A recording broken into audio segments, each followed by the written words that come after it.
গঙ্গা স্নান করে আপনার পাপ হচ্ছে না তো? গঙ্গা বা কোনো পবিত্র নদী বা পবিত্র কুণ্ড বা পবিত্র জলাশয়ে স্নান করতে গিয়ে বেশিরভাগ মানুষই এই ভুলটা করেন। স্নান করতে গিয়ে আগেই পাটা সরাসরি জলে দিয়ে দেন, কিন্তু এটা সব থেকে বড় অপরাধ। মা গঙ্গা, যিনি ভগবান শ্রীকৃষ্ণের চরণ থেকে উৎপন্ন হয়েছেন এবং দেবাদিদেব মহাদেবের মস্তক থেকে নির্গত হয়েছেন, তাই তিনি পরম পবিত্র দেবী। সেই গঙ্গা স্নান করতে গেলে প্রথমে মা গঙ্গাকে প্রণাম করে তারপরে হাতে কিছুটা জল নিয়ে সেই জল মাথায় ছিটিয়ে নেওয়া উচিত। এরপরে জলে নেমে প্রণাম করে স্নান করা উচিত।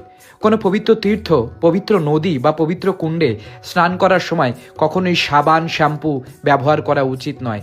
এমনকি গায়ের ময়লা তোলার জন্যে হাত দিয়ে গা ডলাডলি করাও উচিত নয়। পবিত্র জলাশয়, নদী বা কুণ্ডে কাপড় কাচা, বাসন মাজা ইত্যাদি করা উচিত নয়, এতে আরও অপরাধ হয়। কোনো পবিত্র কুণ্ড বা জলাশয় বা নদীতে স্নান করে এসে বাড়িতে এসে দ্বিতীয়বার স্নান করা উচিত নয়, এতে আরও অপরাধ হয়। এই জিনিসগুলি খুব ভালোভাবে ধ্যান রাখতে হবে।